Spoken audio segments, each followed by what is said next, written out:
Bouncing Statistics presents Hear My Voice. We are bringing the NHS, the West Midlands Police and the community to one open conversation. As well. Good to see some faces here as well. Hope everyone's having a good day. And as always, we appreciate it, especially with the weekend as well. I know people have got things to do. So yeah, to everyone that tuned in to the last event, I think it was good. As we said, we can touch on it as well, but just a quick summary. So we had a lot of good feedback, to be fair, and we got to touch on, a few experiences from the community. A lot of people had their input on what they wanted to touch on, how they felt about it. Ryan, can we just hold a little bit while people are still coming in? Just give them about 5 minutes to get in. Yeah. Is that okay, Rakeem? Yeah. Yeah. That's because what I can do, we can just talk about what we've done before, because a lot of people are in now. Okay, yeah, cool. we're at like 25 so far. Okay, cool. Yeah. So yeah, as I say, in terms of a summary of last time, so yeah, we touched on experiences of ourselves. I know we touched on representation, and I think the good thing as well, the key point of what we was going to touch on today, it all came really from your conversations last week, and that's what's urged us to go in this direction. And once again, we're grateful for everyone that tunes on every time, and we just want to keep facilitating this conversation, and the fact that people do keep coming to keep talking about these things in the society as well. It shows the importance of the matter. It shows how much we care.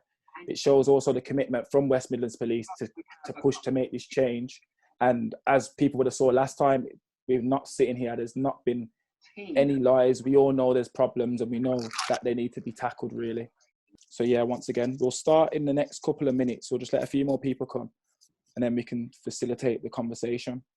And yeah, to touch on everyone that was on the board, so you might have met Richard North last time, Chief Superintendent, we got that one right, Head of Response, so he oversees any 999 calls that you make and the officer turns up at the scene. We've got Beresford, who's also going to host as well, who's going to run you through and kind of facilitate the conversation as well. He's at the NHS. We've got Ryan behind the scenes, one of the co-founders as well, Grayson, another co-founder. We've got Rich Cox as well, another member from the police as well, giving up his time to support it. Shucky, Fairness and Policing. Ifti, who's now a retired officer. So we've got a good range here as well, really. And I know they've got a few other people on here as well. So yeah, I can see Rani's here as well. Rani, if I've said that wrong, apologies if I have. Yeah, Rakeem, that's really good. So Rani's got the data from Positive Action around recruitment. So Rani Gandu, she's QPM, Queen's Police Medal, longest serving female officer currently in West Mid. So she's, we're honoured in your company, Rani. Perfect. See, we're doing all right, community people. Remember, I'm pushing for the community. Yeah, we got a nice blend. So yeah, I don't know if you want to go through. You've also got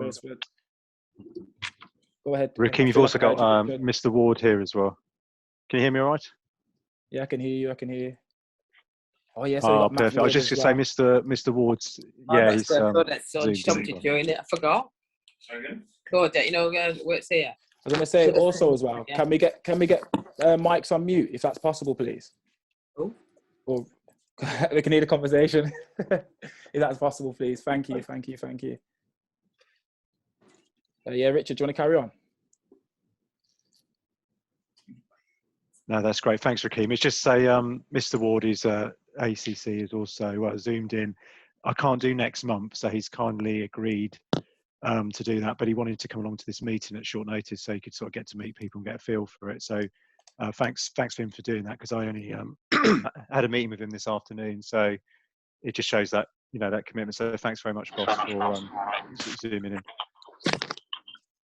Thank you for joining as well, Matt. Appreciate it. So yeah, Beresford, do you want to go through house rules and we can kick start and get it going? Yeah, sure thing. Once again, as Rakeem has said, we're joint co-hosting this event, and really want to thank everybody for giving up their Friday evenings on this beautiful sunny weekend. It must be said, we've had some great weather over the last couple of days, so really want to thank everybody for coming out. My name is Beresford Dawkins. I'm the Community Development Manager for Birmingham and Solihull Mental Health Trust, of which I'm working alongside Bouncing Statistics and also the West Midlands Police to look at the ongoing issue of stop and search. It's a real issue, as was pointed out in the last meeting. Stop and search has been an issue in Birmingham and the West Midlands, across the country really, for several years.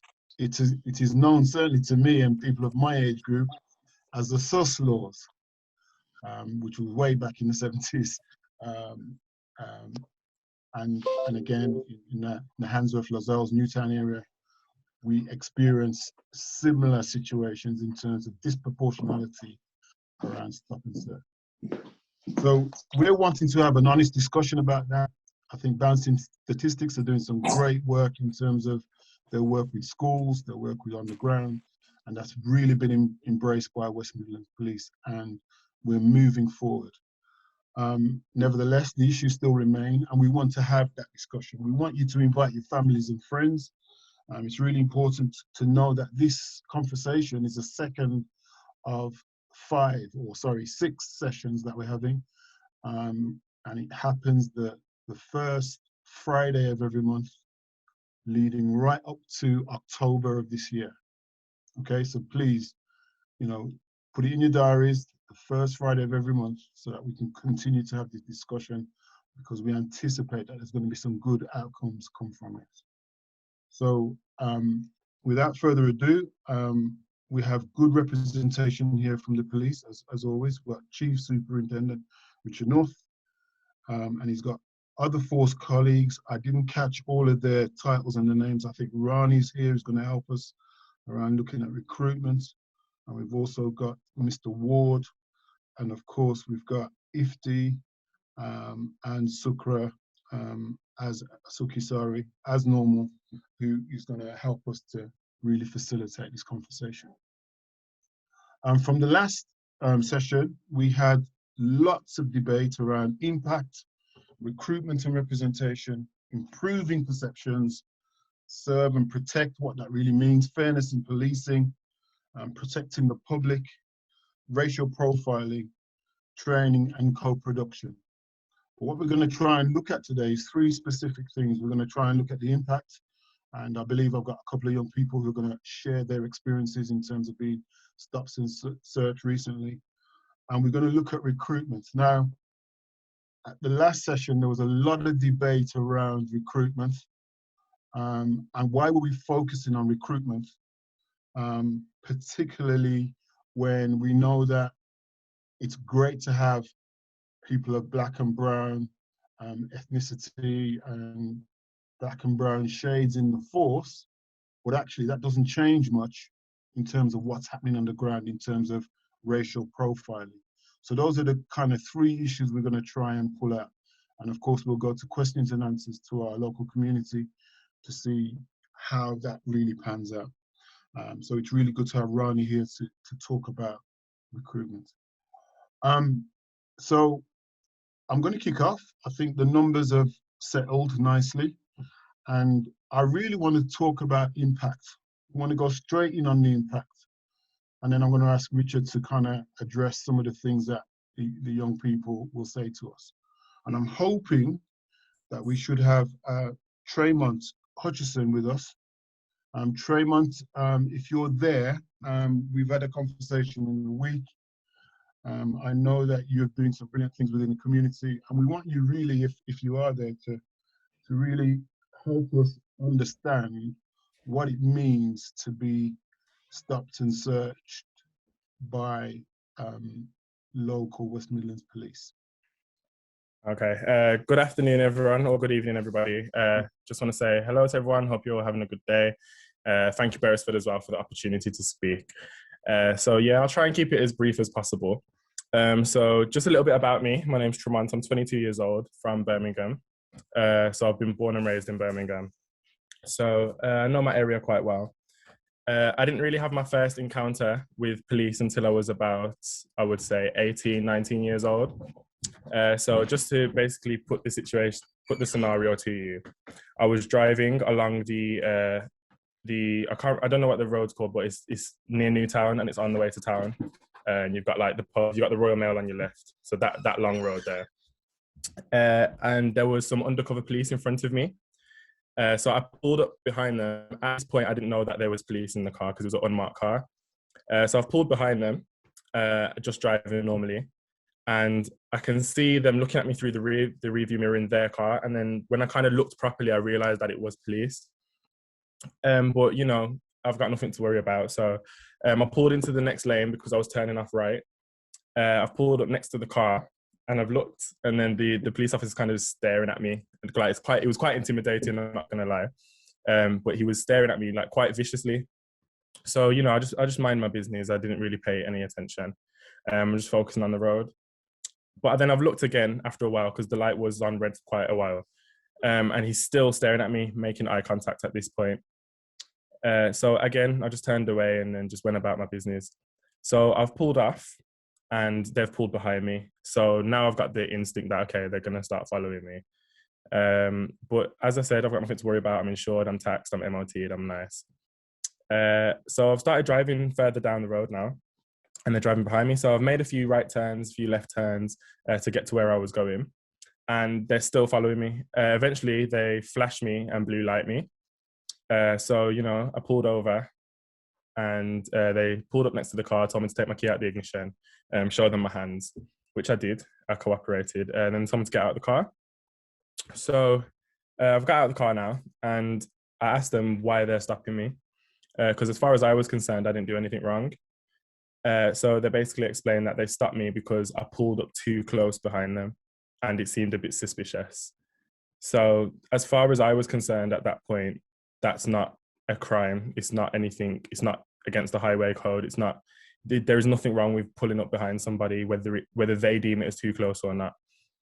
So I basically expressed that I'm not in any wrong here. Like, I haven't done anything wrong. I was fortunate enough to study A-level law in sixth form. So we did a brief project on police powers. So I knew about the PACE Act, Section A,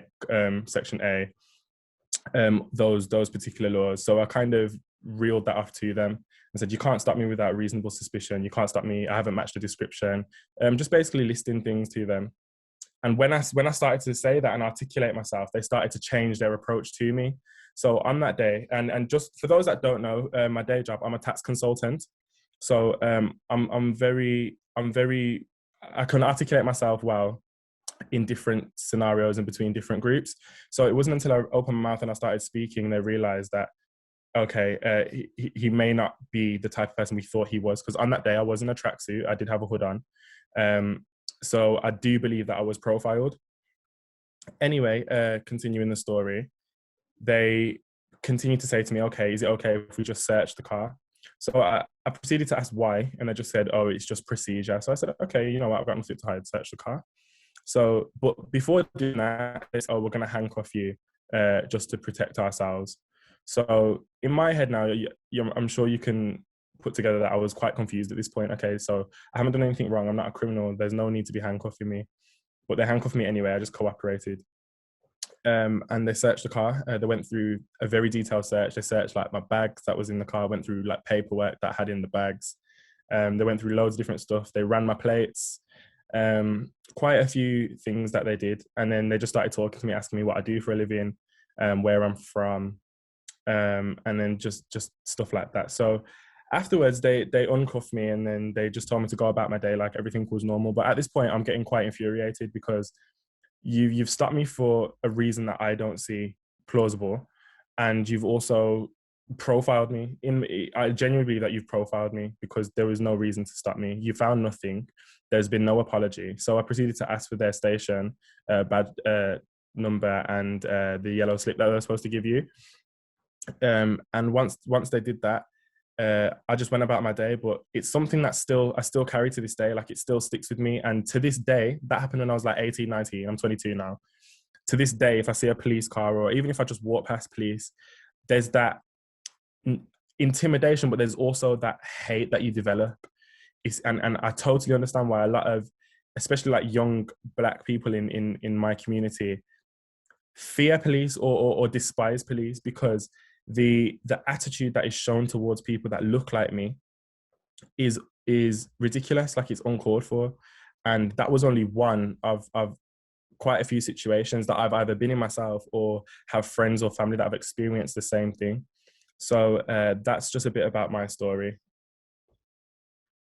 Yes, I wanted to add to that because I think I'm hearing your story, and it's weird that I say this right now. Tremont, sorry if I said your name wrong, but I'm turning 26 this month. And my first thought when you're speaking now is I don't think it's that bad. And the fact I think that's probably part of the problem.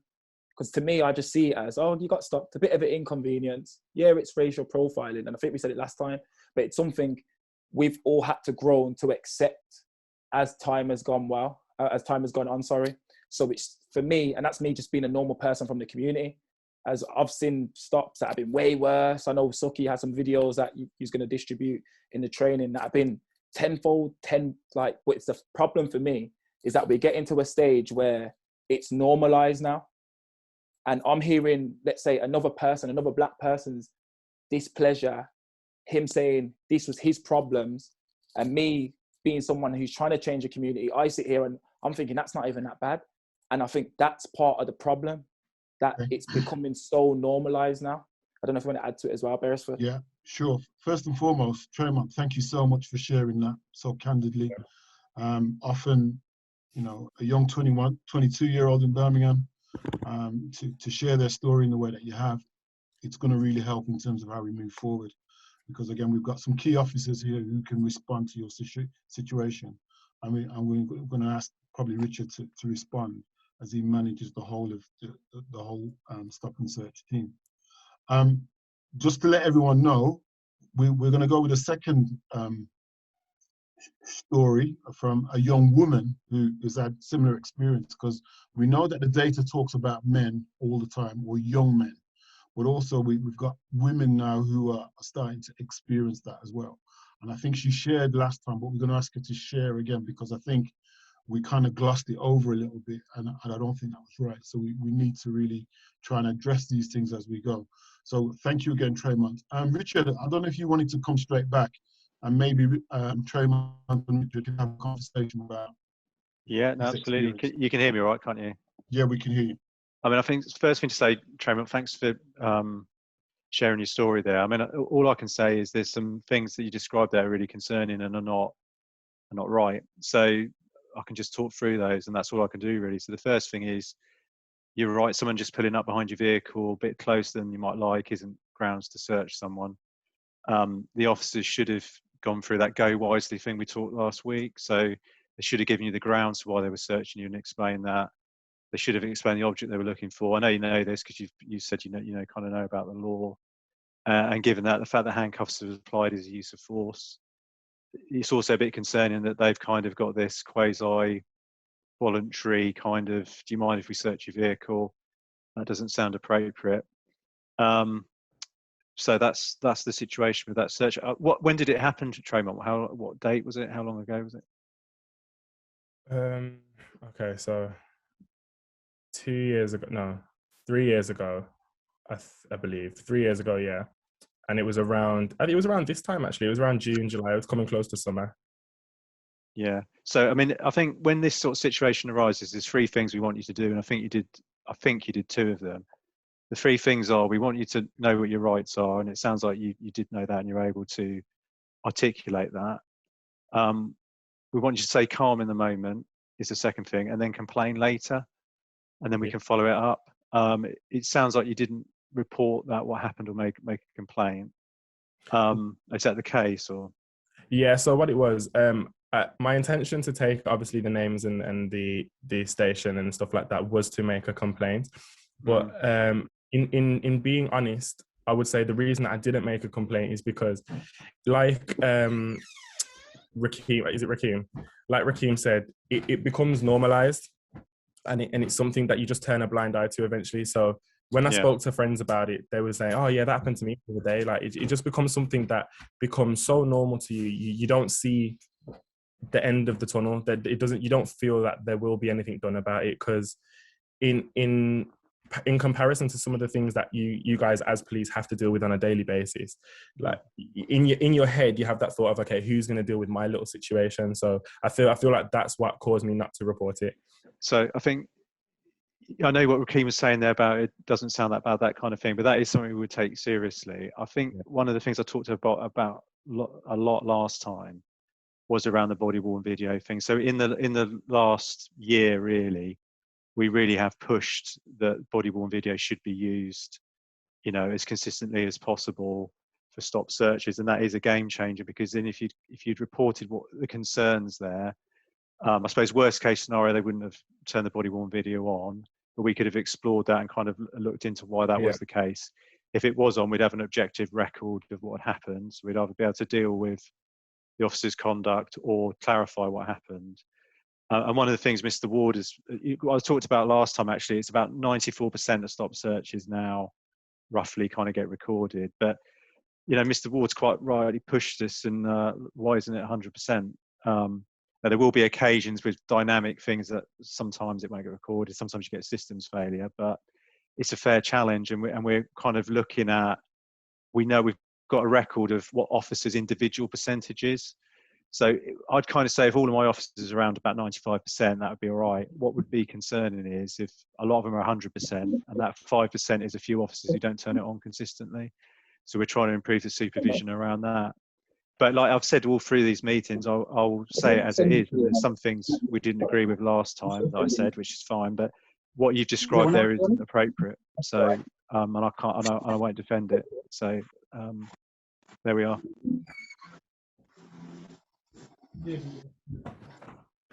Okay, thanks for that, Richard. And again, Tremont, thank you so much for sharing your story, and continue to add to this debate, because your contribution is invaluable. And I hope Mr. North takes on that.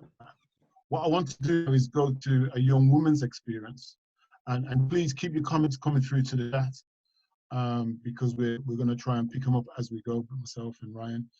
And we're going to hear from a young lady who has had a similar experience in a slightly different context. Nevertheless, it's an issue, and it needs to be looked at more closely.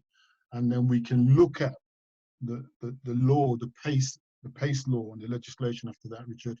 And maybe your other colleague, Richard, will want to join in on that conversation before we go to recruitment. So Yasmin, thank you again for joining us, Yasmin. And thank you for being with us. And if you could, again, just introduce yourself and share your experience. Can I just do something first? Because there's a lady who messaged me when I put something about the reporting and said that's the reason she didn't bother to report her experiences on all 3 occasions. So I just want to kind of give her the platform to share, because she said she was willing to share. Okay. And then can I share after that, if that's okay? Well, yeah, that's fine. I think, again, Sorry, we need to hear. I would love to hear, like, just to be able for more ladies to be able to step out and share. And I think that's right. And it's good we've got, you know, again, Richard and some of his team members who want to hear the impact. So yes, I'm happy to go with that. I'm sure Rakeem's all right with that as well. The lady is Mrs. I don't want to, Mrs. Lang? I don't. It's Lang. It's Dominique Lang. Okay, hi, Dominique. Thank you for joining us, Dominique. Hi. I understand that you've had a couple of situations that you haven't bothered to share. Yes, unfortunately, I have. Yes. I think the most disturbing stop that I had was they appeared to me as gun police. So it's the police that drive the Audis with the tinted windows, and they wasn't in the normal uniform. So it got me a bit shaken up. It happened 2 years ago. It was my son's 14th birthday, and I went to collect his birthday cake in Meachells, and I was on my way home to collect him. So that would have been on the 9th of May.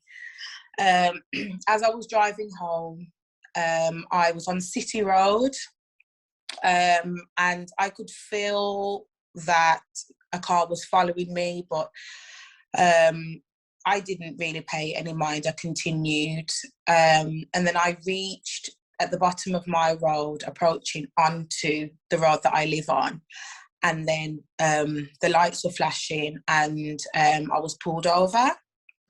As you could understand, I was nervous, not because I I was doing anything illegal or, you know, everything was all above board with my car and so forth. But it's just the fact that it happened. That was the first time it happened to me. So he pulled me over. I didn't get out of my car because I didn't feel safe getting out of my car. I put my window down slightly, and I asked him, I said, why have I been stopped? And he said, the way you were driving over the speed bumps was really slow. So I said, pardon? And he says, the reason why is because you're driving over the speed bump slow. So I said, my car's low, which is why I have to take my time driving over the speed bumps. He said, we've had a lot of cars that have been stolen that look like yours. So I drive a black Mercedes. It's not your typical car that you see a young black woman of my age driving. And that then you'll understand further on in the conversation why I say this, because I was stopped a further 2 times after this first incident. So I explained to him, I said, look, the reason why I've had to drive over the speed bump slowly is because my car's low and it was scratched underneath. So then he asked me to see my my license, and I said, I don't drive with it, it's at home.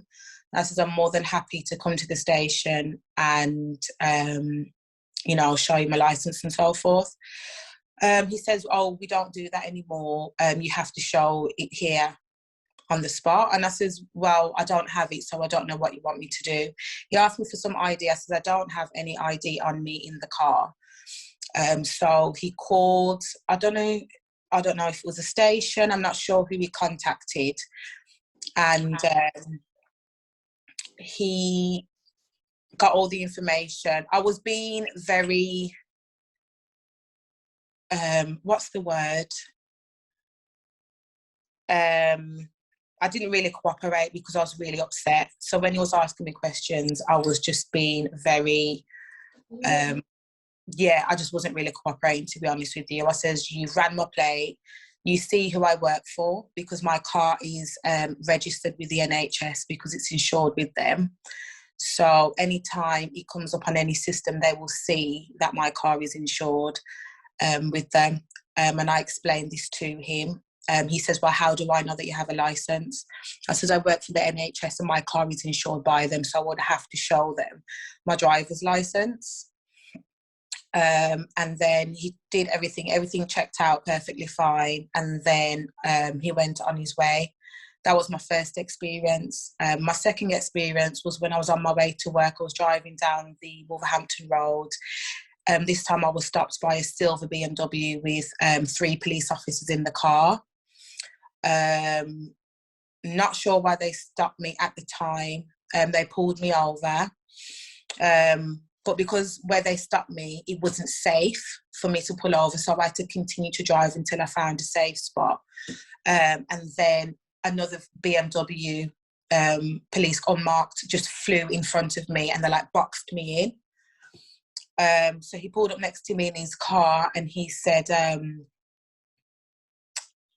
said, why am I being stopped yet again? And he said, because you didn't indicate. I said, okay, well, I did indicate. And I says, but you didn't indicate. I know that for a fact because I was annoyed because you didn't indicate and you cut me off way before you stopped me. And he was just like, oh, why are you so defensive and why are you so aggressive towards me? I says, I'm not aggressive. I says, I'm assertive and I'm letting you know that you didn't use your indicator and I did. And then he started asking me questions about the highway code. I says, look, I'm on my way to work and I haven't got time for this. Is there anything else that you need to ask me? He said, no. And then I continued. And then the third time it happened was on Sandwell Road. Again, they stopped me again. They asked me for my driver's license. I said, I don't have it on me. I don't drive with it. It's at home. Just went through the same thing again. And I did say to him, I said, I'm going to have to report this now because this is the third time I've been stopped. Contacted work the following day. I asked them what comes up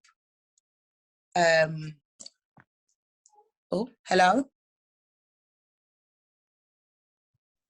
We can still hear you. Oh, they can still hear, sorry. Yeah. I asked them what comes up on the system when the police, when they run my car, when they run the registration, and they just say, she said everything's all above board, everything's fine, and it's NHS registered, so there's no problems. So I said, why does this keep happening? And this woman that deals with this is a who deals with like the you know, the stuff with the car at work. She's a white woman, and she says to me, she says, Dominic, you know exactly why they are doing this. And I says, why? She says, Dominic, I don't have to spell it out, and this is coming from a white woman, that the reason why they're stopping me is because I'm a young black woman driving the car that I'm driving, and it really hurt my feelings, and I was really upset about it. Okay. So yeah, that was my experience. So brilliant. And again, it's really important to get these stories across. And I'm going to go straight to another story. Yasmin, if you could share yours. And thank you for sharing that so candidly as well. So Yasmin, if you could share your story, then we'll really try and get into the meat of the profiling, because clearly this is what's happening. And as Rakeem is reminding me, there are some more horrific stories out there. And we could share stories and share stories for days, but unless we also tackle the profiling, then we're not going to move forward. And while we've got the officers here, we want to hear how we can collectively become a solution. So Yasmin, if you could share your story as quickly as possible, please. Thank you.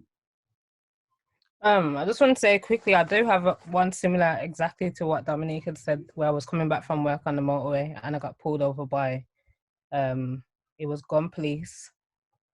It was Gun Police, and they, hold on a second, I need to turn my camera.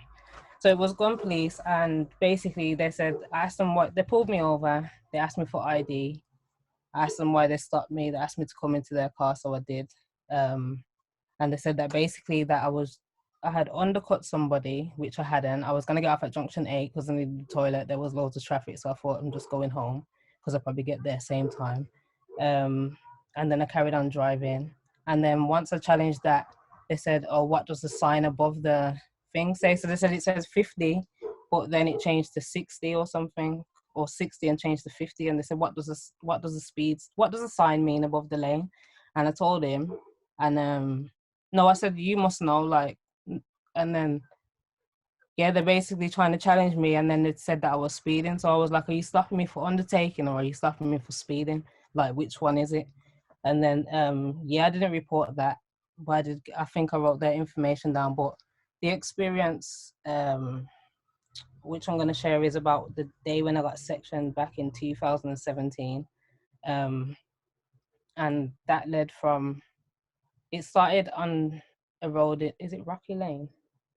Rocky Lane in Great Bar, where the police had, like, a lot of my family were outside on the road, and the police had stopped, and I kind of asked the police, I said, can you take me to, because I do youth and community work, so I said, can you take me to the youth centre, the local youth centre, because I didn't want to be around my family in that moment. And the police officer turned to me and was like, oh, do we look like a taxi service? And I was like, but I know as a young person, you can ask to be taken to a youth centre or a community, like a youth and community centre, as a safe space, because that's what we've been taught in training on the degree. And yeah, so that was the response in terms of that. And then I was taken up the road by one of my cousins to my other cousin's house. And then I was asking people to get my bag out of the car so I could get in the shower and whatever. And nobody would get it. And everybody was trying to stop me from going outside, but I wasn't really paying too much attention. Like, there was an ambulance outside, but again, I was kind of in distress, so I wasn't paying attention. I just wanted my bag and I wanted to get in the shower. And yeah, so I went outside, I lifted up the boot, and as soon as I lifted up the boot, they put the handcuffs on me and they tried to escort me to the ambulance. And again, I was being difficult the whole way, so I got taken to Alista, or however you say it, by the QE. And in the room, again, I was being difficult. Like, nobody could assess me because I had issues where I didn't trust the NHS from other problems, like within my family. And And so I didn't let anybody assess me who had on the NHS lanyard. And in terms of the police, like, I asked them to release the handcuffs several times because it was cutting. Like, I had actually had marks once I got in the hospital and they took them off. I had a scar, a cut on my wrist from where the handcuffs was digging in. And yeah, I was just basically asking them to take it off or to loosen it a bit, and they wouldn't. And then again, they kept saying, they were saying little things, little slide remarks. So eventually I started playing it, considering it like a game, and they were there was a lot of manhandling around in the place. Like, they were trying to push me and make me sit down. I was like, I'm not sitting down. And yeah, it was just one of them, but it wasn't a positive experience, especially within a moment of being in distress. Like, because I got sectioned for first episode of psychosis. So that kind of speaks about the experience. Yasmin, thank you so much for sharing 2 experiences there. And again, I know you took some time to be with us last week, and we appreciate you, because clearly, as part of your company, as it says there, I am my sister, you're looking to be part of the solution. So it's really important that, one, Richard, we've got 2 Richards on, and if there's any officers, we're now going to go into the issue clearly of racial profiling.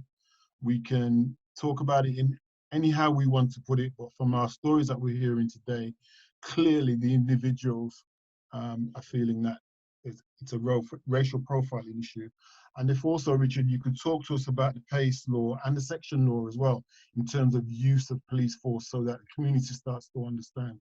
Because clearly the law is there for the law, but actually it's not being used in the correct way, clearly from these examples that we've just heard. Yes, I think so thanks again for everyone who's sharing their stories there. Certainly, I can guarantee it won't fall on deaf ears. We'll definitely take that feedback on board and take it back into the force in various ways. We're trying to influence the organisation around these issues. I think those second accounts are really interesting in that I think it touches upon another area around traffic stops where there are some real challenges around that. So if you compare it with Tremont's story where he was stopped and searched, and there's elements of that, as he described, that don't seem to be lawful.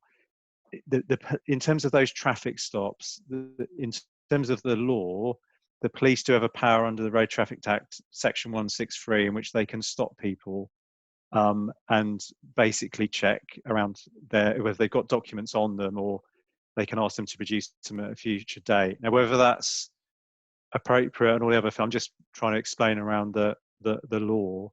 So as described, if there's even a minor road traffic offence, the police do have that power. So there's a difference between the 2 different stories that people have shared. That's the first kind of point to make.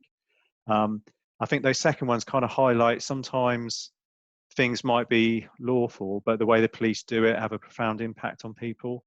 And if things are done in a more polite way, fair way, transparent way, and then people explain what they're doing and where that suspicion come from, or the power in which they're doing it, and are just a bit more professional, then it doesn't have the same impact.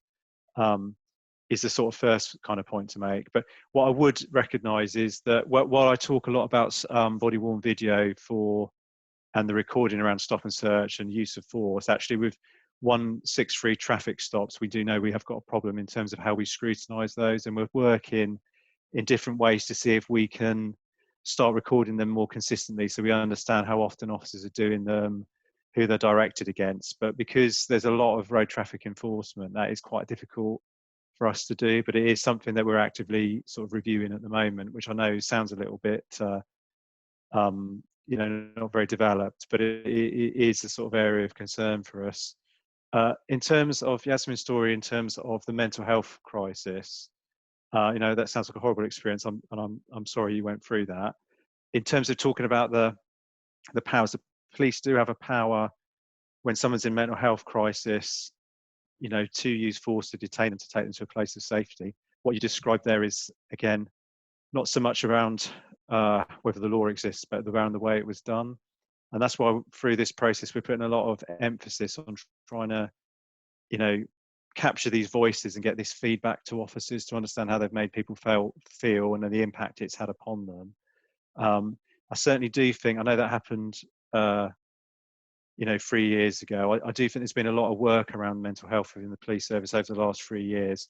Some of that is internal, actually, because the way mental health is dealt with within the service when officers are suffering mental health trauma and stuff is a lot more developed.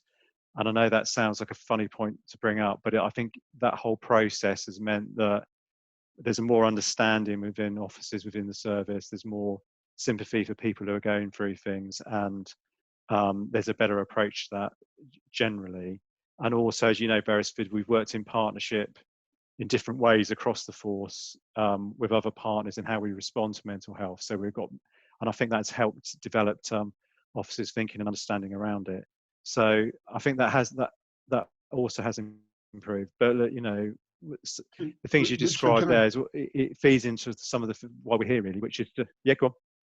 Yeah, so there's a question around training from Michelle. Michelle, if you're there, it'd be great if you put your questions direct, and we're going to pull out people from in the chat, because there's some really good questions in the chat. So it'd be really helpful if we could do that. And also Beresford. Richard Cox. Beresford as well. Yeah. Beresford, I was going to say also, I wanted to, before we go into the further ones as well, to touch on the racial profiling, because I think we've glossed over it a little bit. That's coming up. That's coming up next. Perfect. Yeah, and sure, you can address that if you wish to. Yeah. Hi guys, Michelle Kelly. I just had a question, Richard, just around officers and the level of training that they get specifically around mental health. I sat on a panel with Sean Russell a few years ago, and that was directly linked to my brother and supporting people within the community, and the contact, when they came into contact with the police, they were quite distressed, as people are if they're going through some sort of psychosis or unwell, and they were just seen as aggressive. They weren't seen as people that were sick or potentially quite frightened because of the psychosis that they might be experiencing. I'm wondering what training officers get, either as new officers coming into the force and officers that are long-standing. What's the sort of updates in terms of mental health training so that they're understanding their own self-care needs and also the needs of the people that are coming into the community? And is there anything that's contextualized in terms of culture, understanding? We've had a few people just say that when they've asserted themselves, they've been seen as aggressive. So I just want to clarify that. Thanks. Yes, Michelle. Yeah, so it works differently in different parts of the force because of different arrangements with different mental health organisations. But the model that we're kind of moving forward with is to have so certain officers get a lot of additional training around mental health issues, and they have links into mental health services, and we call them mental health tactical advisors. So when there's an incident that's clearly mental health related, it'll be flagged to them, and they'll engage with the officers and give advice. That allows us, because of the amount of incidents to come in, to have like a broad, that we can make sure that officers are getting, advice and are dealing with things properly across the spectrum. We did have, in Birmingham, we were directly working with mental health practitioners when responded to, which is the sort of A grade service. But unfortunately, it's hard. There's so many incidents where mental health is involved that that model was quite limited in what impact it was having across. Well, it was good for the individuals that had that response, but not so good for across the board. So, and they do have a certain level of training when they come. Yeah, mental health street triage, yeah. But the model, we're moving away from that towards having more mental health tactical advisors. So you don't have to have absolute specialists, but there's an input to every incident that we go to. Is there always a tactical mental health advisor on shift when 24 hours or? Yeah, there will be. Yeah, there is. Yeah, there is. Yeah. They wouldn't physically attend every job. Yeah. And that was the problem with the old model. But yeah, there is. So I think that has moved forward quite a lot, really. So hopefully that answers that question. Yeah. Richard Cox, you wanted to just talk about what the officers know, and this links then nicely to Rakeem, if you want to then continue on the profiling. So Richard Cox, can you share? Yeah, of course, thank you. I was just keen when I was listening to the stories about the stop checks in the cars, etc., and about the license and the insurance and stuff. that it's obviously we've moved on a lot since I joined the force in 1995. That if the police are behind your car and they do a check on your vehicle, what will come back is the details of the insurance, whether the car has an MOT, and whether the car is taxed. The only thing it won't and it will also tell you if there's a license, a driving license linked to that vehicle. What it won't tell you is who's driving that car, obviously. But the key thing is that we should be able to stop a car. And for example, say if Michelle was driving, who just spoke there, the officers should be in a position to say, or ask you your name and details, which, as Mr. North has explained, is something that we are entitled to ask. But as soon as obviously we've confirmed that you are, or it is Michelle driving, well then already we know that Michelle's insured, the car's got an MOT, the car's got a license. Sorry, Michelle's got a license and the car's taxed. So I think it's really important that for people that are driving around the force area, that you understand that when you are stop checked, that the officers should have all of this, will have all of this information already. So, and it's not inappropriate for you to say, to highlight that, obviously just in an engaging way to say, I'm aware that your systems now allow you to understand about license, insurance, MOT and tax before you even stop my car. And all they need to do is to confirm your identity, and then that allows them to then make the stop check a lot shorter, a lot less impactful on you. That, however, still doesn't stop the starting point, which I think a lot of you are moving toward, which is why was I stopped in the first place, which is, again, I think is the profiling issue that I think you've raised, which I think needs obviously speaking about. But I just wanted to make sure that you understand the level of detail we'll know about you before we stop you, and it's right that you know that, so you aren't going through the rigmarole of license, insurance, and MOT, because we know all that already.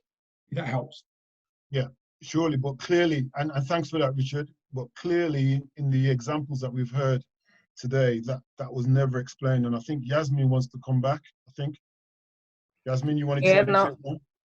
Yeah, no, I was going to say thank you for sharing that, Richard. I was going to say, in terms of, for me, in my experience, I didn't say, but I didn't give my details. Like, I refused, because I was like, you've already stopped my car, you've already run my details, you already know who I am, so I don't have time for this. And I didn't say my name at all, and they managed to write my name on the slip that they gave me for undertaking, and then not for speeding. Do you know what I mean? So it's like, I didn't have to give my details. So clearly for me, I feel like they already had my details, so why? Do you know what I'm trying to say? Does that make sense? No, it does. And I get the fact that if you get started, and being fair, just by way of personal experience, I've never been stop searched, but I have been stop checked in my car numerous times when I've been driving home after a late shift.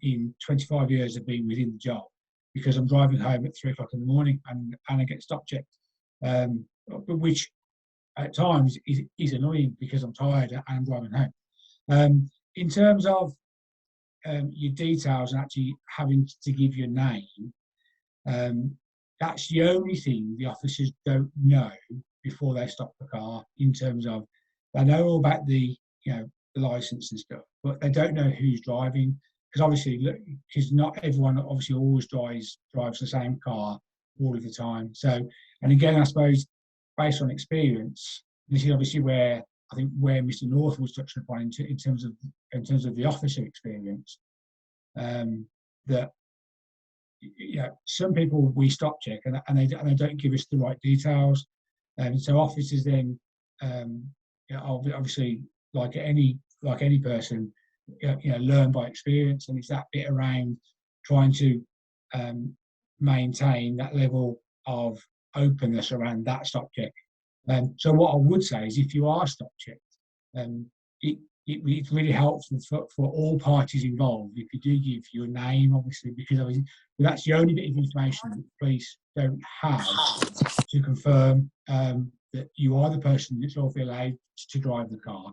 And then, but I think it's really important that you understand that all of the stuff that we historically would have asked for about license, insurance stuff, We don't need it. We don't need that now because it's all on a system. It's all on a computer. But we just need to confirm that it's you, so we can match that up. Like, yeah, in short. Okay, thanks for that, Richard. We want to, and it's helpful, but we know that the experience is the experience and we can't move from that, and the data doesn't lie. So we know that there's an overrepresentation, and I think the latest data was, you know, young black men and women are 5 times more likely to be stopped than their white counterparts. And Rakeem, I think between us now, we're going to try and look at the racial profiling, because yeah, clearly that's what, you know, this is for a lot of people. yeah. So Rakeem, you want to help us unpack some of this? Yeah, I just want to say as well, thank you for everyone that's been telling their stories on the platform, because I know it's probably a bit difficult as well to touch on that in front of people listening.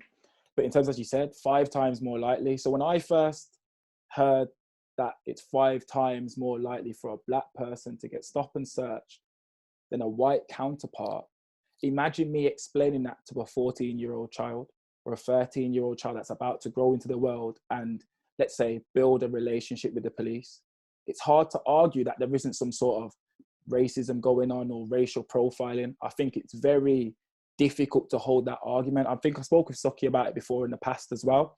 And she said it might be down to, you know, allocation of resources. They're in certain areas.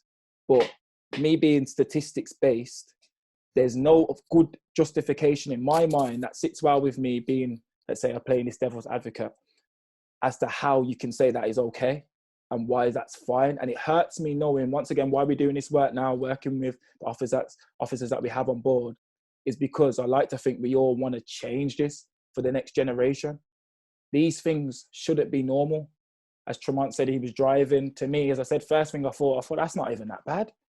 But then I've got to question myself. I start looking at myself a bit sideways as to why do I think another person's experience, which is negative, isn't that wrong? Why is that okay? Why am I made to feel that that's okay?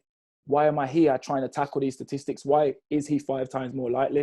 And I know we're going to touch on the representation. And I don't know if Grayson's there. I don't know if you want to touch on it quickly with his scenario. And when he said to the officers about there was another white car doing the same, white people in the car doing the same thing. I don't know if you want to touch on it, Grace. Quickly gloss over it. Yeah. So yeah, this was about when I was 17. Friend, he was driving at the time. We're in Digbeth at that point. There's a car on my left-hand side, just in front of us. He's the person's on his phone, white male. Police officer, they've looked in our car, they saw 4 males, obviously of various racial connotations. He's followed us for 5 minutes around Digbeth, pulled us over, and then said, you know, you guys are looking suspicious. We want to search your car, check the details, everything was okay. You know, we weren't trying to cause anything because we're just trying to go on our way. But then we've asked the question, did you see the guy that was on his mobile phone? In which the police officer responded, yeah, I did notice that the guy was on his phone, but you guys look more suspicious. So we decided to chase you up. And for me, it's the case of, you know, so you've actively seen somebody breaking the law and just thought, okay, now that's all right. I'm going to chase these guys because it's suspicious. But in realistics, if that guy goes down the road and let's say hits somebody, you just wasted time and you could have prevented a serious collision. So yeah, that was our experience really at 17. Yeah, I appreciate that. And it's this notion, this is the society that we live in right now. And I try not to get overly passionate about this, but I've got to express, this is the world that we live in. Young black people are more likely to get stopped going about their day. And then you'll go look on the news and they'll say, we need to take knives off. But I think it was 71%, there was no further action. And then was working with Suki, it's how do you look at it? I think there was mid-20s, so 25,000 stop and searches. You can say 20,000 was a waste of time. And then but then once you start stopping these younger people, how are we expecting to build up these relationships? These are the questions I'm going to ask. I'm at a point in my life where I want to make this change. I don't look at it and say, all police act a certain way. I'm so far past that, because obviously now we've got officers that are taking time out today to come up here, speak, and give us their time and say, okay, we want to make the change. We see the change. But to be honest, I think, yeah, it's good we've got some of your officers here, but what about the ones that are out working from your day to day? Clearly, they're the ones doing the stop and searches. And I do think it is positive seeing the body-worn cams. But if it's all legal and it's logistical and it all makes sense and they do, but this subconscious thought process, as a community, I don't think we can wrap our heads around it because we gloss over it. The fact that we think it's normal, because I remember last session, Beresford, people saying the older generation, it's been happening for years. And I've come to the conclusion, I'm nearly 26. I'm sitting here today thinking, I don't think it's going to change in my lifetime. And as we've seen, a little kid died the other day recently. Heartbreaking. That's a deeper feeling. So let's place this again. Now you're going to have little kids in that same area. Now he's going to feel like he needs to walk with a knife. Now the police are going to stop him. And it's a revolving cycle. Whereas I feel like the system and how it's set up, we're not meant to fulfill our potential. Hence why it's bouncing statistics. And I know I'm kind of ranting here, and there's probably no end goal. That's a really great point, Rakeem, and thank you for sharing it in that way. And there was something that was said last week, and again, please keep your points coming through on the chat. We are going to try and facilitate them, and I am going to come to a couple of people. So there's Dawn I can see there. I'm going to come to you shortly, Dawn, so you can raise your points. And also, Liz, if you want to raise your points as well, I'm going to come to you shortly. But I also want to go to another young man who said quite candidly last week, I was one of the lucky ones. I didn't get stopped. I've never been stopped. And it'd be really interesting to try and get the other side of that. You know, he's calling himself lucky, and he's from bouncing statistics. Ryan, just share with us, Ryan, what you mean when you say, actually, I was one of the lucky ones. I've never been stopped. And what's that about? Let's try and unpack that a little bit, because I think that's equally important to share in this situation. Okay, so from me saying I'm a lucky one is basically everybody else is saying, yeah, I've been stopped. It's a social norm for me. For a young black person to get stopped, he hasn't really got anything on him to be stopped about, but just because he's in a tracksuit, he's doing this, he's doing that, he's probably gonna get stopped. For me, I'm lucky because I haven't had that happen to me. I've been lucky, I've gone abroad, it's never happened to me over there. So me saying that should really hit home for other same individuals, police officers, next generation, younger generation. For someone to say I'm a lucky one because I haven't been stopped, that means there's a problem in place. Like, to be lucky to not be stopped, that should be just normal. I shouldn't have to get stopped. I shouldn't have to say I'm lucky because my white counterpart 5 times more likely on to get stopped, 2.5 times an Asian person more likely to get stopped. The reasoning behind that doesn't really add up to me, to be quite honest. Thank you for sharing that. It's really important so we understand what it means to be lucky not to be stopped. So we're getting through, and there's such a lot to unpack. One of the issues of the last month's situation was we talked a lot about recruitment. And why is it the police think that by actually recruiting more black and brown officers, the situation in terms of stop and search is going to change? Because clearly there's no evidence at the moment that suggests that recruiting more black and brown officers is changing the situation on the street. In fact, some of us would argue that it's worse. So I think at this point, I want to invite, I think her name is Rani, or the name is Rani, to just share as quite a senior person, done a lot of work with the police, is well respected in the community as I understand it. It's the first time I'm going to meet her. So Rani, we really want you to share as much as you can around the whole process of recruitment, and why do you think that having more black and brown officers in the force is suggesting change? Because I want to put to you as well, Rani, that actually the black and brown people that are trying to change the situation are not looked after within the force. So the revolving door that Rakeem's talking about is also part of the institutional and systemic challenges that we have. So as well as on the ground we're having the challenges, but also within the force we're having the same, a different kind of institutional situation. So Rani, if you could please just share with us. Thank you.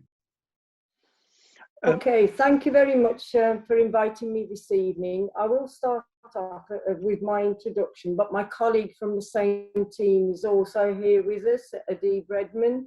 So we're going to share this platform, obviously to give our positive action role within the institution as it is at the moment. So I'll start off by saying, yes, I have received a QPM only last winter, on the Queen's Honours List, and the QPM being the Queen's Police Medal, which is the highest award that you can get in policing. Now, my journey started, and I look at the audience and most of the speakers, they probably weren't even born when I started my career. So I was born in the 20th century and I grew up in the 20th century. We're talking about 1980s, before even the Equality Act. So 2/3 of my service has been before the Equality Act in 2010.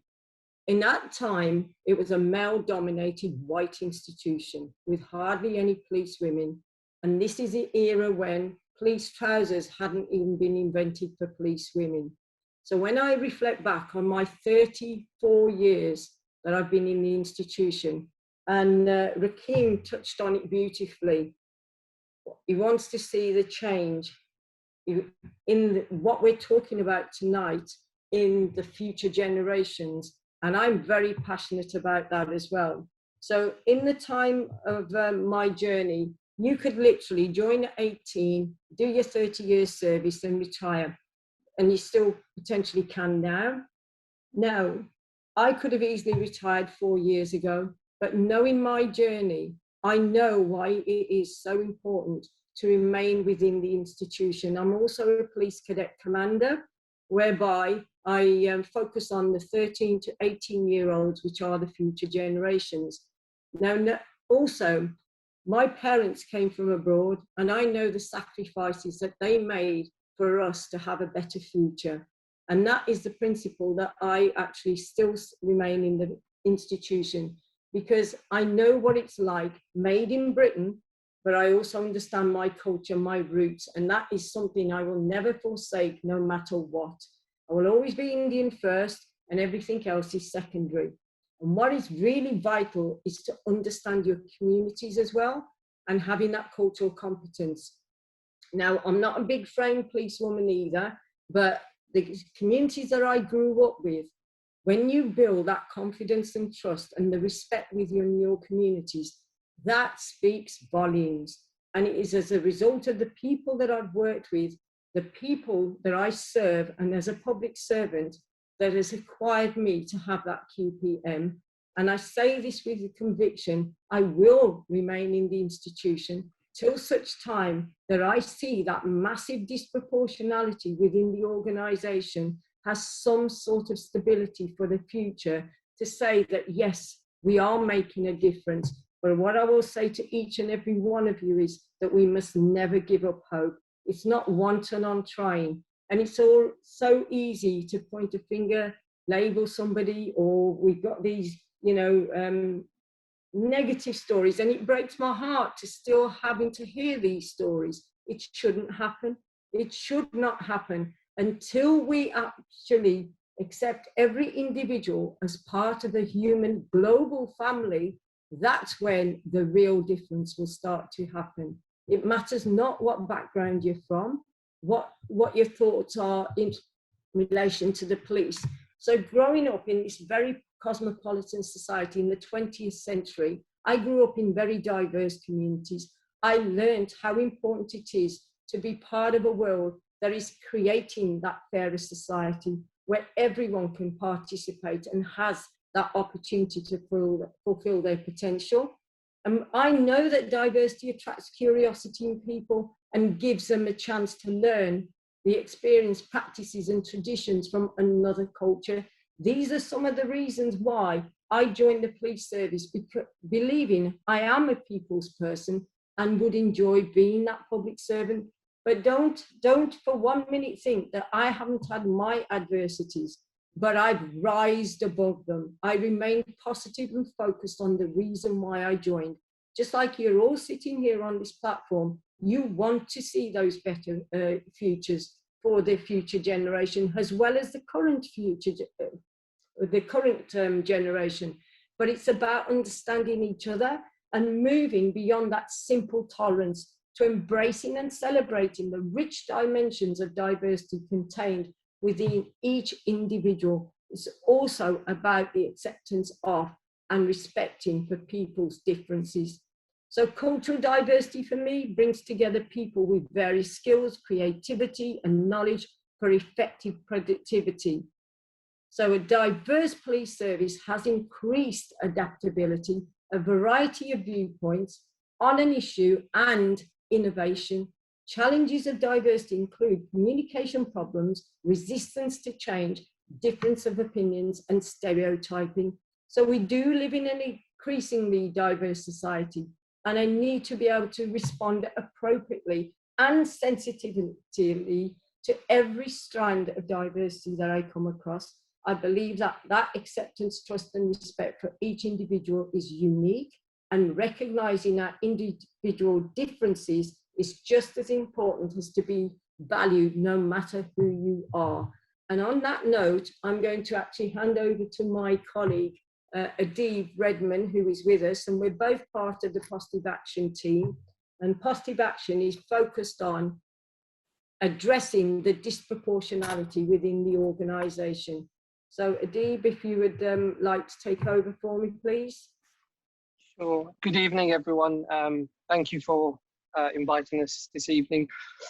I've been listening quite carefully since the beginning, and to be honest with you, a lot of the stuff that's being shared is quite close to home for myself. So I'll give you a little bit about my own journey, how I ended up in the police, really, so you kind of better understand my perspective and where I'm coming from. So I grew up in Borseley, Highgate. It was around the time when Cheddar Road was booming. We had a red light district, there was drugs. And I actually lived on Cheddar Road for many of my younger years. And the first time I was stop searched, I was actually 13. And I remember I just lost my nan, gone for a walk to Cannon Park. It was the only safe space I had, really, where I could go and reflect on things. Next thing I remember, I was stopped by two officers who claimed that I matched the description of someone who allegedly was looking into cars. I wouldn't even have a clue how to even get into a car at that age. Next thing I know, I'm on top of the car bonnet being searched. There's people that were walking past that knew my family. It was very embarrassing. I remember going home that day and not telling my parents. I was too embarrassed. And if I'm honest, if you haven't got a criminal record, never had one. But I think a lot of it's to do with where you grow up. And unfortunately, it's a postcode lottery. So my experiences with the police were always negative. Things got worse after 2001. My background being Middle Eastern, Arab. I remember going for a job interview. My brother was with me. I popped in, came out the interview, and there was 3 officers manhandling my brother. And the reason for the stop was he had one of the Arab kafirs, which is like the Palestinian scarves you probably recognize. Nothing came out of that. But this continued. So I never really wanted to join the police, I'll be honest with you. If anything, I probably hated the police. So I went away to university, got my degree, came back. And I remember at the time, the plan was to go to Japan, but then my father passed away, so he kind of changed everything. And I couldn't go and leave my mom, so I made that decision, and I don't regret anything about it. And then I remember I was working in it's quite a good job. It just wasn't fulfilling for me, and policing was something my father always wanted me to join, which is really bizarre because he also had quite a negative experience with police when he first came over in the 60s, and that continued. But he was very proud of being English and British and proud of our forces. And I remember at the time I was reluctant, but I thought, I'm not happy where I am, I'll give it a go. So I kind of went in a little bit blind, didn't know anybody in the police, and got through. Now, once I joined the probationary period, it was very challenging in places. if I was to sit here and say to you it was all plain sailing and everyone was great, I'd be lying to you. There are issues. The issues have diminished in number over the years. I've been in 12 years now. I think we're heading in a better direction, but if I'm being completely honest with you, the racial profiling is still there. The issues are still there, and you're probably seeing that from week to week, sometimes in some of the news that you read and see. And I think for me, it's important to have representation of your communities in the force. I came close to leaving twice, and I'm glad I didn't now. It's funny how things work out, and I've kind of ended up in positive action, and I started this role about 3 years ago, not knowing much about it. But the Arab representation in the force has gone up 500% since I've come into this role. And that's simply because I can connect with people in those communities. I think in terms of the representation we have in the force, have we got true representation? Probably not. For me, again, if you went and recruited someone who's Arab but lives in, I don't know, Leamington Spa, they wouldn't have a clue as to my life experience and, you know, the things I've been through in my life. So how are they ever going to relate to the community there? Yeah, we might look the same. We might have, we might be both be able to speak Arabic, but just worlds apart. So I think it's important to be recruiting from the very communities where the statistics show that we are disproportionate. And that's going to take time. I think with certain communities, such as the Afro-Caribbean community, I think there's a lot of history, a negative history, and we need to, for me, the future's in grassroots projects and in working with those communities from the bottom up. I think it's about showing that we care. I don't think we get it right all the time. Do we do it on purpose? I don't agree with that at all. I think there's a lot of good people in the force, and there's a lot of good people that want to see change, and we are starting to make that change, but we can't do it without the communities. And I think it's time that we listen more and work more with the communities on some of the issues, because it's important that we get that right, and only then we'll start to see the changes in the statistics. I think, and I'm not defending people who've done wrong, but I do think it's a wider problem than just policing. As Rakeem's already intimated, the whole system's geared towards certain communities. If you look at Schedule 7 stats, it's overwhelmingly Muslims that are getting stopped at airports. Does that mean that the majority of them are terrorists? No, but I think a lot of it's the bias in media, the bias in other systems, in schooling, in many different areas. And I guess the plea for myself and Rani today is, I'm very matter of fact. If people ask me, I'm quite straight with them, and I'll tell them about my own experiences and quite happily share those. But the ask is, if you guys just welcome us into the community, we're quite happy to come in, and I'll obviously try and change hearts and minds, but it is going to take time. And I think for me, it's not about numbers. It's about the positive change we can do long term. It's about legacy, and that's what's important. So if you've got any questions about the recruitment specifically that you want to know, I'm quite happy to touch on that, but I'll be led by yourselves. Thank you. Brilliant. Thank you, Rani, and thank you, Adib, for sharing again so candidly. And we're quite privileged to have you both with us doing what you do. And again, with people like yourself in the force, I believe it's going to help to make change. But my question as well, as is, I'm sure, Rakeem and others, and again, several comments in the chat about, whilst it's great to change from a recruitment perspective, and there's more and more, how are you going to convince people like, say, Rakeem, young 25-year-old, to join the force to make change because of the historical narrative? And we also know, clearly what's been said on here as well, that actually people who join the force don't get looked after in the way that they should. Right? I know that's a fact. I've been around for a long time. And as much as you join the force to make change, you start to mirror what's going on the ground in terms of what young people say about how they're being treated by the police. We're hearing that narrative within the force. And given that I work in mental health, I'm starting to see that come across. So in terms of overrepresentation of young Black men in mental health and how their health has been impacted, we start to see that amongst the professionals as well. So here we have that revolving door that Rakeem refers to. You know, how going forward, because we've only got 15 minutes left of today's program. Going forward, what are some of the things that we should be looking at? We talked about, Deep talked about the grassroots changes. What are some of the things that we need to, you know, what does that look like? And Rakeem, Ryan, and Grayson, you can jump in at any time. I was going to say as well, Suki, I think this gears towards you. Because to be fair, as I said, once again, there's been progress. To the people that are listening from the community, I'd be lying if I said there hasn't been progress. And the officers that are here today, as I said, I've got to take my hat off, because I have to be honest and say I appreciate the time that you give him, because clearly you see that change. But at the same time, I said it before, you can't praise a fish for swimming. And I don't know, Suki, do you want to touch on some of the things that we've been doing as well? Because that might show the kind of positive work that we've been doing, which is... Yeah, thanks, Rakeem. Regarding recruitment, I've had various discussions with Rakeem. Yes, we are struggling with certain ethnic minorities with joining the police. However, rather than looking at that, let's try and build those relationships with creating allyships. You know, as we said, there's a lot of distrust between us and the police.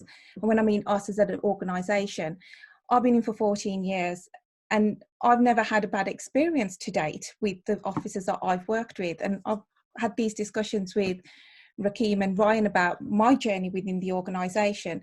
So I came from a background with CID, and I came into diversity and inclusion because as a police officer, I can understand why people from my ethnic minority wouldn't want to come and join into this career.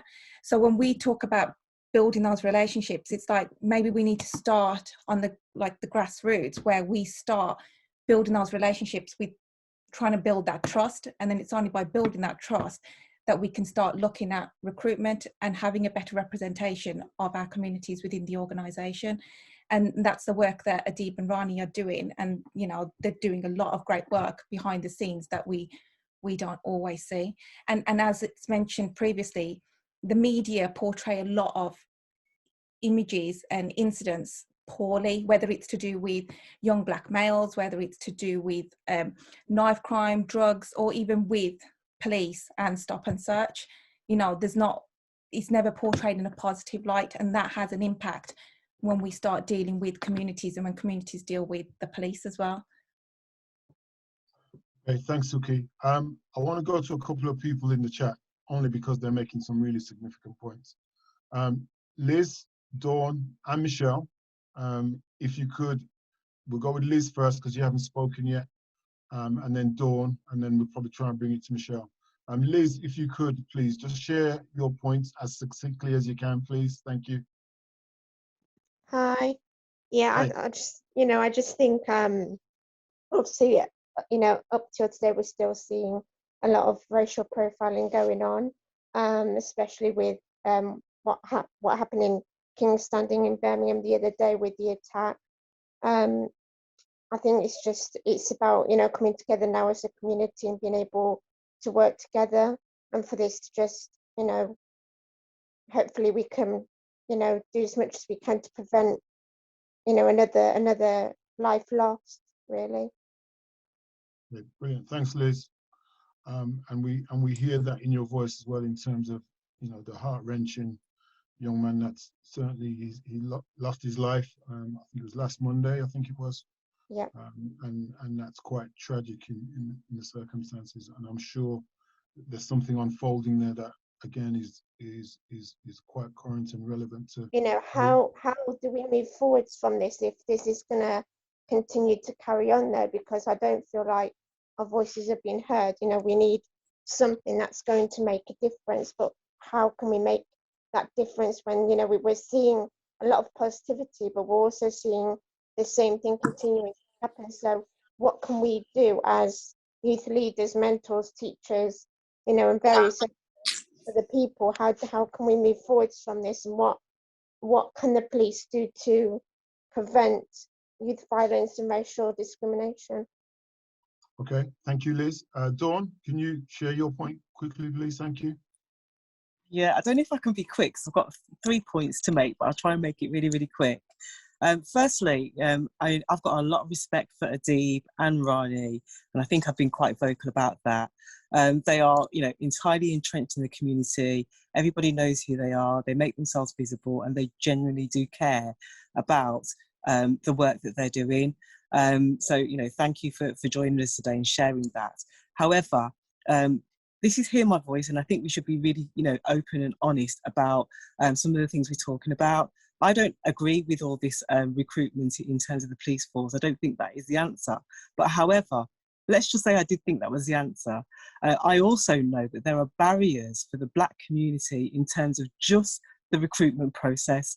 So Black people do apply, and when they do apply, for some reason, they don't get through the recruitment process. So that needs to be looked at as well in terms of the actual, system and the processes used to recruit people.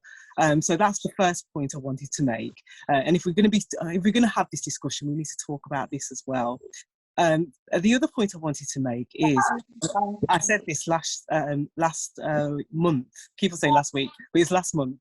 That again, from the stories that I've seen today, the most vulnerable people in the community, this is people with mental health, young people. I mean, no person under 18 should be going through this, regardless of their background. And then women as well, who should feel that they're protected by the police force. These vulnerable people are being let down, and it just needs to be addressed. And I still don't feel that we've had the answer. We've had 2 months of this, and we're not getting any further. So that's my second point. My third point, again, I'm going to be really, really honest here and just give my point of view. We've talked about the racial profiling, and I'm willing to believe, right, that there is, the police officers aren't racial profiling. I'm going to go with your argument that you've been saying today, but I think there is a problem within the police force in terms of the performance management, of certain units, and it seems as if when the figures are down, or they haven't reached their quota for the month, they go out in the streets and then stop people who haven't indicated, or driving too closely behind or something like that, just so that they can fulfill their crime figures for this month and keep the force going, keep the staff still going. And just have these false numbers of crime that are in the area.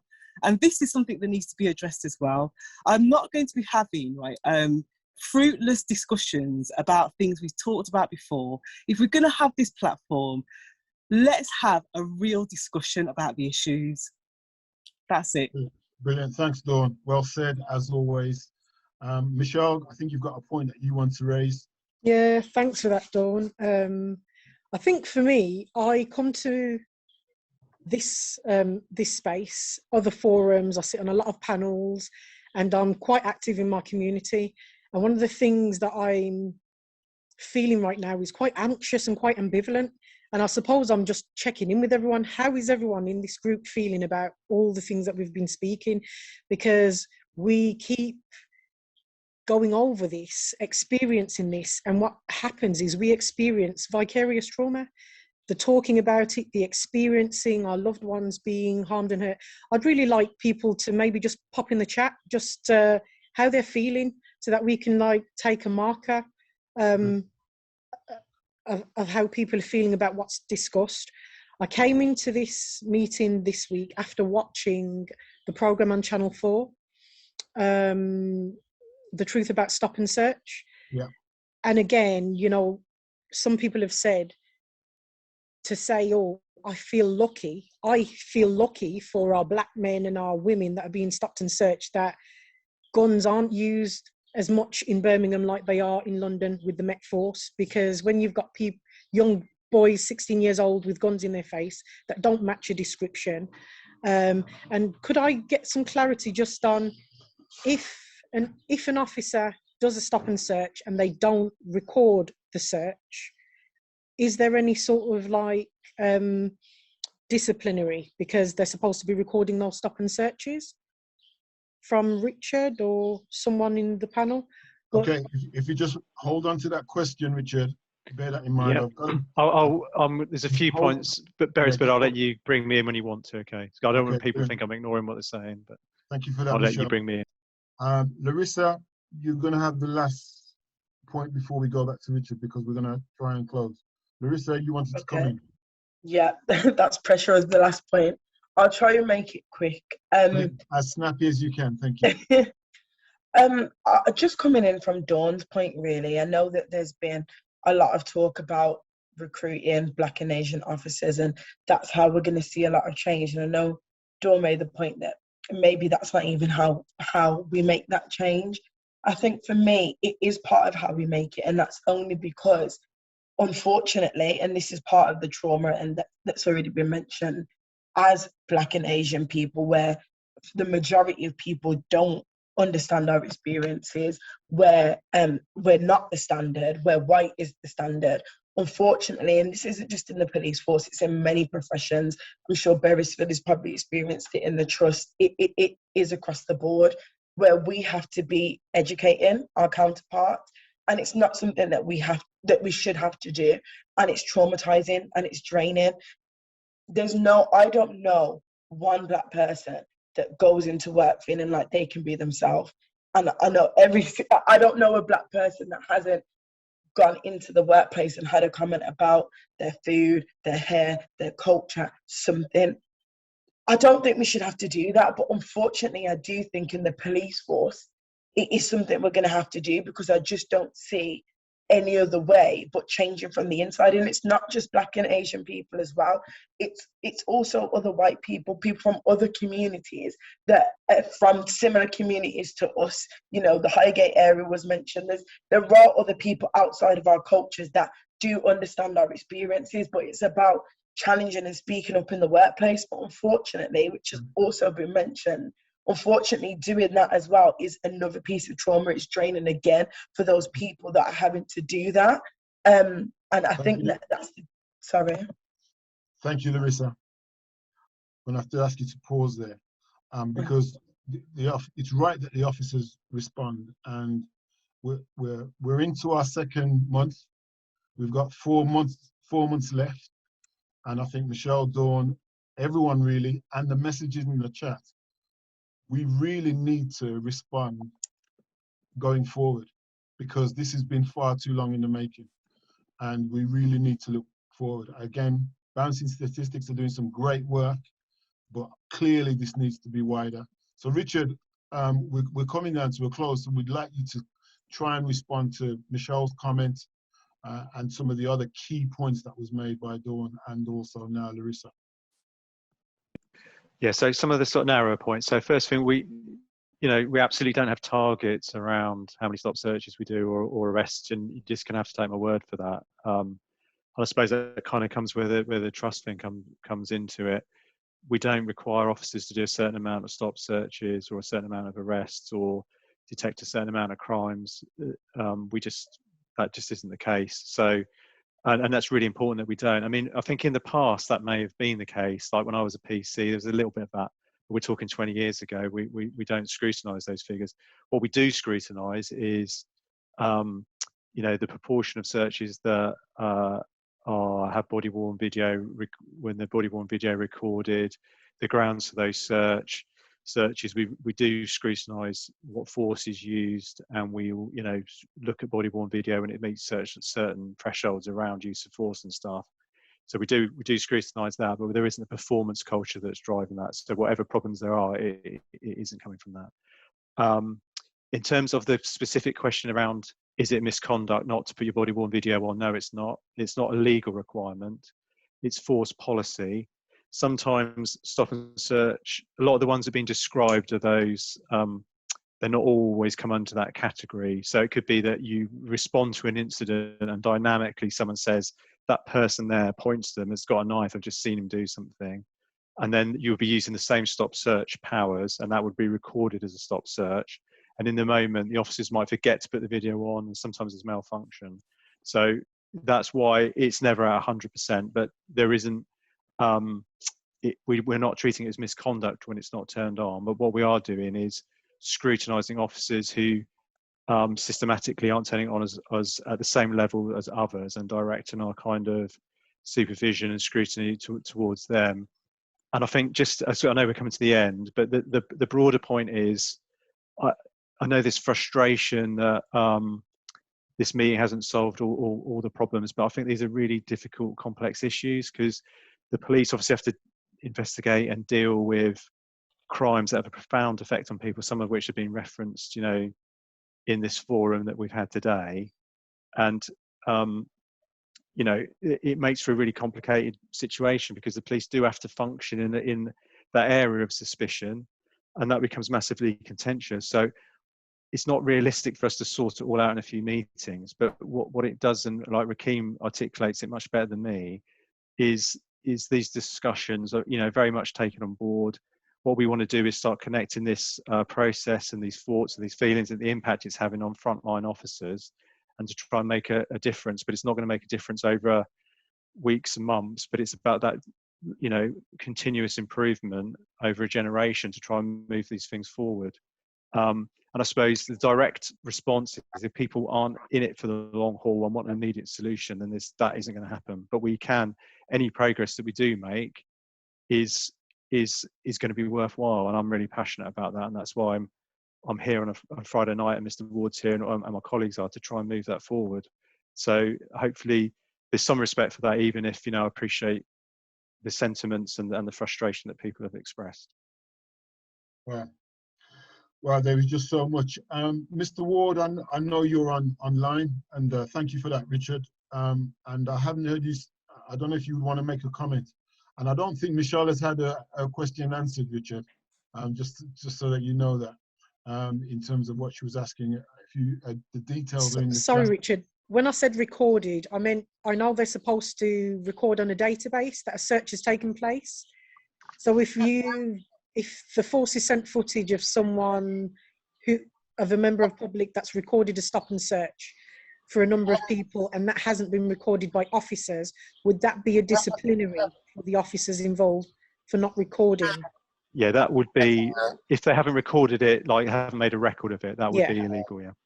And that would be looked into, yeah. That's different to whether it's, sorry, I misunderstood you, Michelle. I thought you meant the body worn the video. wording I used, no, but sorry. Yeah, all stop searches should be recorded, yeah.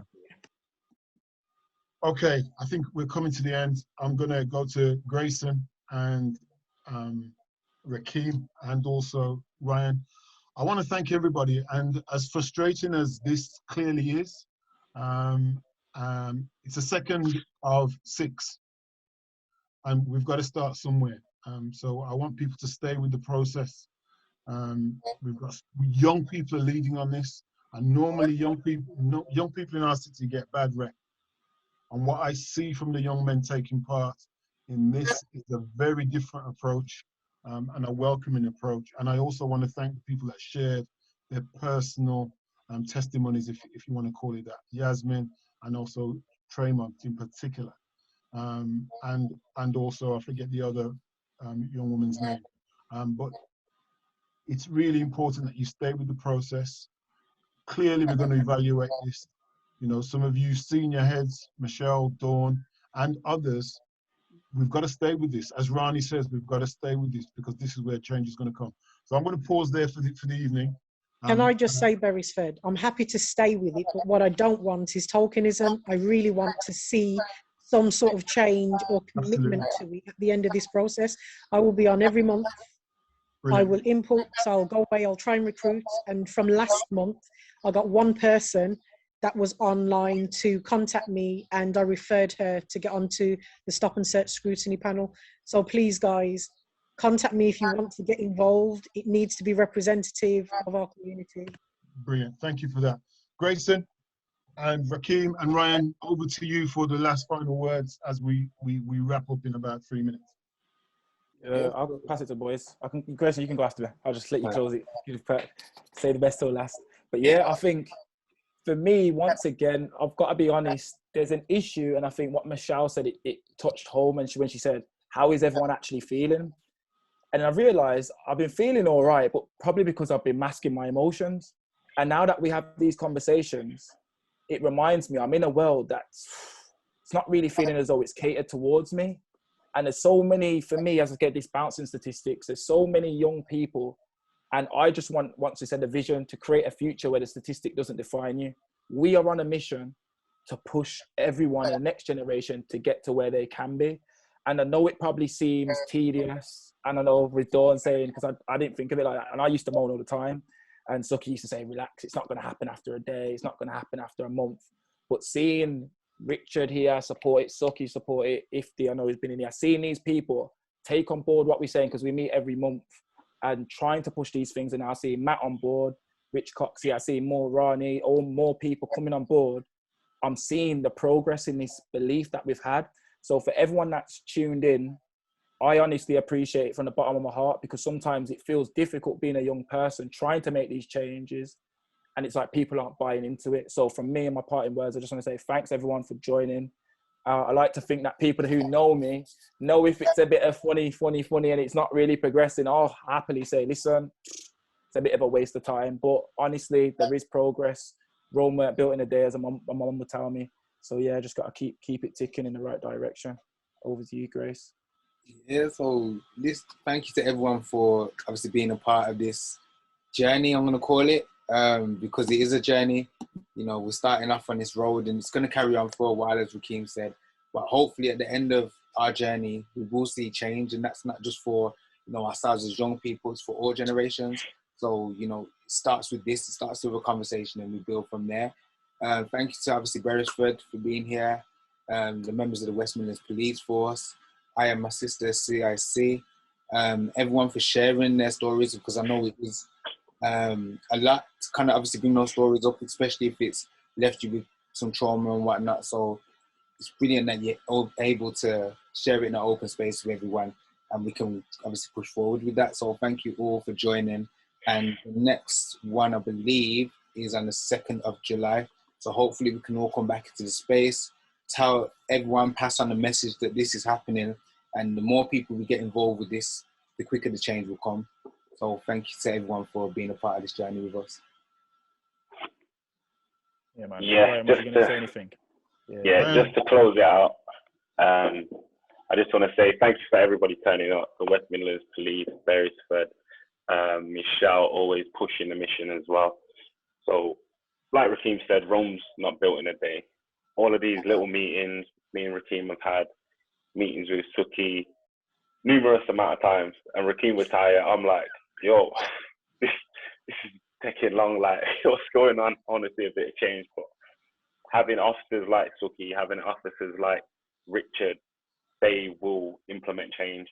And like Suki said, she's there for 20 years, 30 years. That's the police officers that we need in there, working up the ranks, making that change. It's not going to happen overnight. We need that young recruiting, just so the kids that are in reception, the kids that are in year 1, year 2, when they do grow up, they see police officers that look like them, and they can see their representation in the police force. So it's not like, there's a police officer, sure. It's, there's a police officer, he looks like me, maybe I can be that police officer one day. It's changing that narrative of the role that they have and the role that we play within our community. Us as bouncing statistics are just the spark. We need other people to push us, other people to carry the mission as well. Not just going to be us. We just need to be that spark to light it. But yeah, once again, appreciate everybody coming along. After this, as soon as this locks off, I want everybody to go get your tickets straight away. Not wait until 2 days before, 2 weeks before, get your tickets right now. Okay, you know where it is, Eventbrite, hear my voice, get your tickets. Appreciate your time. Any last words from anybody else? No. Love and blessings, everybody. Take care. Thanks a lot. Take care. Have a good Cheers. weekend, people. Cheers.